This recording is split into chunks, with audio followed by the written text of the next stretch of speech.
হাজোৰ ভেলামাৰীত লাচিত সেনা অসম থলগিৰিৰ উদ্যোগত খিলঞ্জীয়াৰ কৃষিভূমি বহিৰাগতৰ কবলৰ পৰা উদ্ধাৰ কৰাৰ্থে প্ৰতিবাদী হুংকাৰ।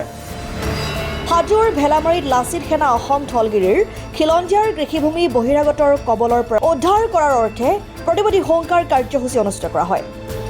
বহিৰাগতৰ দাদাগিৰি নচলিব, খিলঞ্জীয়াৰ কৃষিভূমি ৰক্ষা কৰক, খেতিয়কসকলক ঠগবাজি কৰা নচলিব, পানীৰ দামত ভূমি ক্ৰয় কৰা নচলিব, বাওঁতলী ভূমিত ইণ্ডাষ্ট্ৰী বহুৱা বন্ধ কৰক, লাচিত সেনা অসমৰ থলগিৰি জিন্দাবাদ ধ্বনিৰে প্ৰতিবাদী হুংকাৰে আকাশ বতাহ কঁপাই তোলে। উল্লেখ্য যে 4 লেনযুক্ত ঘাইপথৰ দাঁতিকাষৰীয়া খিলঞ্জীয়াৰ কৃষিভূমি বণিগোষ্ঠীয়ে অতি কম মূল্যত সহজ সৰল কৃষকৰ পৰা প্ৰলোভনেৰে অধিকাংশ ভূমি ক্ৰয় কৰাৰ লগতে আন একাংশ ভূমি ক্ৰয় কৰাৰো চেষ্টা চলাই আছে বুলি গুৰুতৰ অভিযোগ উত্থাপন কৰে লাচিত সেনা অসম থলগিৰিৰ সমূহ বিষয়ববীয়াই। ঘটনা সন্দৰ্ভত অসমৰ মুখ্যমন্ত্ৰী হিমন্ত বিশ্ব শৰ্মা আৰু বিভাগীয় কৰ্তৃপক্ষক হাজো অঞ্চলৰ খিলঞ্জীয়াৰ কৃষিভূমি বহিৰাগতৰ কবলৰ পৰা উদ্ধাৰ কৰি খিলঞ্জীয়াৰ ভৱিষ্যত সুৰক্ষিত কৰাৰ বাবে তাৎক্ষণিকভাৱে যাৱতীয় ব্যৱস্থা গ্ৰহণ কৰিবলৈ অনুৰোধ জনায় লাচিত সেনা অসম থলগিৰিৰ সমূহ বিষয়ববীয়াই।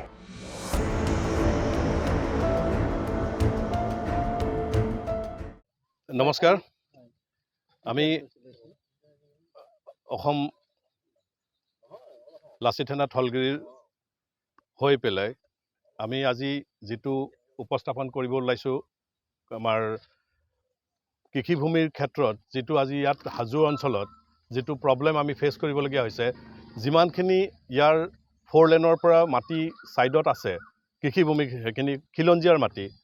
আজি মাৰোৱাৰী, বিহাৰী যিখিনি মানুহ, বাহিৰাগত মানুহ, সিহঁতে আহি পেলাই এই মাটিবিলাক আমাৰ মানে খিলঞ্জীয়া মানুহৰ পৰা এটা মোটা অংকত পইচা দি পেলাই তেওঁলোকৰ পৰা এই মাটিখিনি তেওঁলোকৰ এটা হাতত হস্তগত কৰি আছে।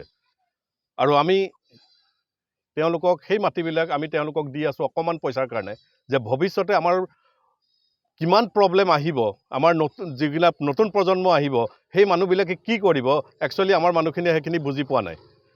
আৰু আমি এইটোৱে বিচাৰোঁ যে বিকাৰ আগতে যে আমাৰ মানে সংগঠনৰ হৈ যিখিনি আমাৰ ইয়াত মানে আমাৰ যিখিনি মানুহ আছে সংগঠনৰ, তেওঁলোকৰ লগত কথা পাতি পেলাই যিখিনি প্ৰব্লেম আছে সেই প্ৰব্লেমখিনি আমি ছল্ভ কৰিবৰ কাৰণে আমি তেওঁলোকৰ লগত যোগাযোগ কৰিবৰ কাৰণে তেওঁলোকক আমি হেৰি কৰিছোঁ। আৰু যিমানখিনি পাৰোঁ আমি চৰকাৰৰ লগত আমি ইয়াৰ যোগাযোগ কৰিবলৈ আমি আহ্বান জনাইছোঁ আৰু সেইটো কৈ পেলাই মই সামৰণি মাৰিছোঁ। মানে বহিৰাগতৰ হাতত আমাৰ খিলঞ্জীয়া কৃষিভূমি বিক্ৰী হৈ আছে। হয় হয় হয়, যিখিনি বস্তু আমাৰ অসমীয়া মানুহটো আমাৰ কিনা নাই, যিমানখিনি কিনি আছে চব বহিৰাগত মানুহ আছে। আৰু গোটেই বহিৰাগত মানুহখিনি যদি কিনি আমাৰ মাটিখিনিয়ে হৈ যায়, তো নেক্সট প্ৰজন্মৰ যিখিনি মানুহ উঠি আহি আছে, তো সিহঁতৰ হ'ব কি গৈ পেলাই? তো আল্টিমেটলি আমাৰ ছাইডৰ যিবিলাক মাটি আছে চব যদি লৈ লয়, সমস্যাৰ কাৰণে আমাৰ না ঘৰ বনাব পাৰিব, না খেতিৰ কাৰণে তো কথাই নাই, খেতিটো বিক্ৰী হৈ আছে। আৰু যিটো বস্তু আমাৰ ইণ্ডাষ্ট্ৰী হ'ব নালাগে কৃষিভূমিত, আৰু তাতো যদি ইণ্ডাষ্ট্ৰী যদি কৰিবলৈ তেওঁলোকে আগবাঢ়ি গুচি আহে, তেতিয়াহ'লে আমাৰ কি অৱস্থা হ'ব সেইটো আমি বুজি পাব লাগিব। আৰু তাকে কৈ পেলাই মই সমাপ্ত কৰিছোঁ। মাৰোৱালী বণিক গোষ্ঠীটোৱে আচলতে অসমত খিলঞ্জীয়াৰ ভূমিৰ ওপৰত তেওঁলোকৰ তীক্ষ্ণ নজৰ পৰিছে। যিকোনো প্ৰকাৰে চলাই চাতুৰিৰে এই মাৰোৱালী গোষ্ঠীটোৱে তাৰমানে খিলঞ্জীয়াৰ ভূমিবিলাক ক্ৰয় কৰি আছে গোটেই অসমত। অকল আমাৰ কামৰূপ জিলাতে নহয়, অসমৰ গোটেইবিলাক জিলাত তেওঁলোকে মাটি ক্ৰয় কৰাৰ এটা ষড়যন্ত্ৰ হাতত লৈছে তেওঁলোকে। আৰু আমাৰ কামৰূপ জিলাত কি হৈছে, তেওঁলোকে আমাৰ যিখিনি দুখীয়া কৃষক শ্ৰেণী আছে তেওঁলোকৰ ঘৰত দালাল খেদি দিয়ে। তেওঁলোকে এনেকৈ বক্তব্য ৰাখে যি আপোনালোকৰ যদি কিবা মাটিৰ জোঁট আছে সেই জোঁটটো আমি ছিঙিম, আপোনালোকে খালি চহীটো দিয়ক আৰু 10-15 লাখ টকাটো এডভান্স লওক। সেনেকৈ তেওঁলোকে তাৰমানে মাটিবিলাক হাত কৰি আছে আমাৰ খিলঞ্জীয়া মানুহৰ পৰা। আমি এই মাৰোৱালীক বণি গোষ্ঠীটোক আমি সকীয়াই দিব বিচাৰিছোঁ লাচিত সেনা থলগিৰিৰ তৰফৰ পৰা। অনাগত দিনত যদি তেওঁলোকে এনেকৈ অসমীয়া মানুহৰ চুবুৰীয়ে সোমাই দালালৰ হতুৱাই যদি এনেকৈ মাটি হস্তগত কৰিব খোজে, তেতিয়াহ'লে লাচিত সেনা অসম থলগিৰিয়ে তেওঁলোকক কিন্তু উচিত শিক্ষা দিবলৈ আমি বাধ্য হ'ম। আৰু আমি চৰকাৰকো আমি এটা অনুৰোধ কৰিছোঁ, হিমন্ত বিশ্ব শৰ্মা ডাঙৰীয়াই নিজেই বক্তব্য ৰাখিছে যি খিলঞ্জীয়া মানুহৰ ভূমি খিলঞ্জীয়াৰ হাততে আপোনালোকে বিক্ৰী কৰক। তেনেস্থলত মাৰোৱালীয়ে কেনেকৈ চান্স পায় হাজোত বা কামৰূপ জিলাত কেনেকৈ চান্স পায়? আপোনালোকে জানে বকো, ছয়গাঁও, বিজয়নগৰত কৃষিভূমি নায়েই, সকলোবিলাক ইণ্ডাষ্ট্ৰী বনাই দিলে।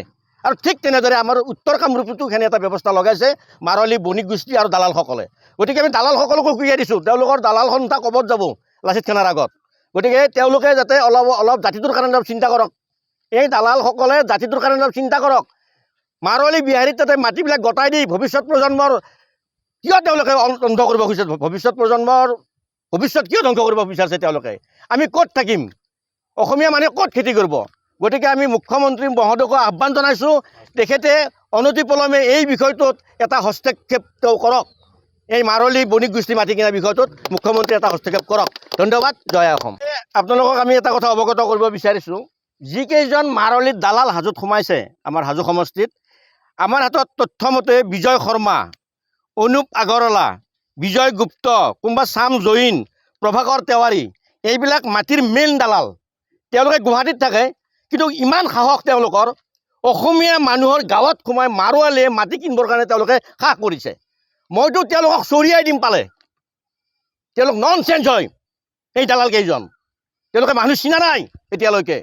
গতিকে তেওঁলোকক আমি সকীয়াই দিছোঁ আৰু চৰকাৰ প্ৰশাসনক আমি অনুৰোধ জনাইছোঁ, আপোনালোকে কৃষিভূমিৰ ক্ষেত্ৰত এটা উচিত ব্যৱস্থা গ্ৰহণ কৰক, যাতে অনাগত দিনত এই কৃষিভূমিবিলাক বাওতলিবিলাক যাতে মাৰোৱালীৰ হাতলৈ গুচি নাযায়। ধন্যবাদ। জয় আই অসম। অসমৰ ফালৰ পৰা ক'ব বিচাৰিছোঁ, মই স্থানীয় বাসিন্দা হিচাপত, যে আমাৰ ওচৰত ইয়াতে যিবিলাক মাটিৰ প্লট আছে, যিবিলাক বহুত মানে আটাপিটা দিন ধৰি যিবিলাক মাটিত খেতি বাতি কৰি চলি আছে আমাৰ অসমীয়া ৰাইজ, আমাৰ সেই মাটিবিলাক কি বণিক গোষ্ঠী কি কৰি আছে, যে প্ৰথম প্লটটো সিহঁতে যেনি তেনি বেছি দাম দি কিনে লৈ কিনে নেক্সটবিলাক যিবিলাক প্লট আছে, ছেকেণ্ড প্লট বা থাৰ্ড প্লট, সেই মাটিবিলাক যাৰ যাৰ নামত আছে সেইবিলাক মানুহৰ ঘৰত দালাল পঠাই সেইবিলাকক কম পইচা দি সেই মাটিবিলাক হস্তগত কৰাৰ প্ৰচেষ্টা কৰি আছে।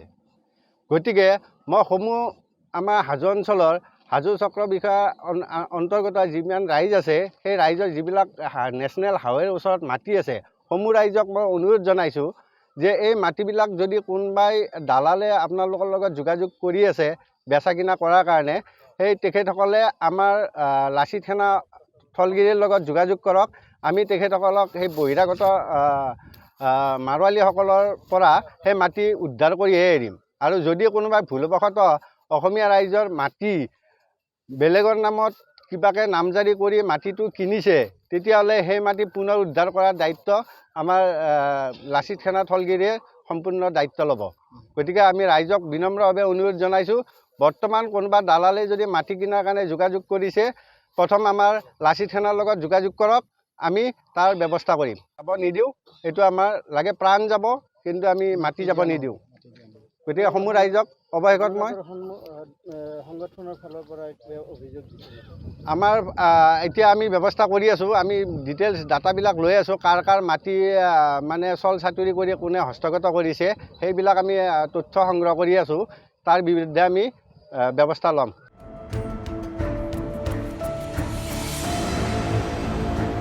হাজোৰ পৰা অনামিকা কলিতাৰ ৰিপৰ্ট, ডেম'ক্ৰেটিক আছাম।